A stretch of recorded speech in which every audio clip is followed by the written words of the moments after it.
Hi guys, ఈరోజు మన topic Java constructor. అసలు కన్స్ట్రక్టర్ అంటే ఏంటి?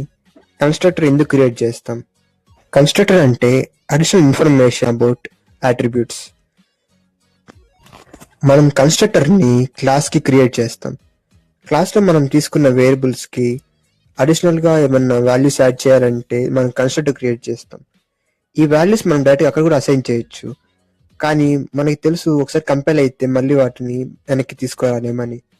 ఒకవేళ క్లాస్ కంపైల్ అయిపోయి అప్పుడు మనం వాల్యూ అసైన్ చేయలేదు అంటే మనం దానికి కన్స్ట్రక్టర్ క్రియేట్ చేసి వాల్యూ అసైన్ చేసుకోవచ్చు అండ్ ఫర్దర్ కోడ్స్ యూస్ చేసుకోవడానికి. కన్స్ట్రక్టర్కి యాక్సెస్ మోడిఫైయర్ తీసుకొని క్లాస్ నేమ్తో ఓపెన్ అండ్ క్లోజ్ పారెంథసిస్తో కన్స్ట్రక్టర్ క్రియేట్ చేస్తాం. కన్స్ట్రక్టర్కి ఎటువంటి రిటర్న్ టైప్ ఉండదు. రిటర్న్ టైప్ అంటే like void or int any data types తోటి. ఈ కన్స్ట్రక్టర్ ఓన్లీ క్లాస్ కి ఎక్స్ట్రా ఇన్ఫర్మేషన్ యాడ్ చేయడానికి మాత్రమే యూజ్ చేస్తాం. Thanks for watching my video and please do like, share and subscribe our cool coding Instagram page.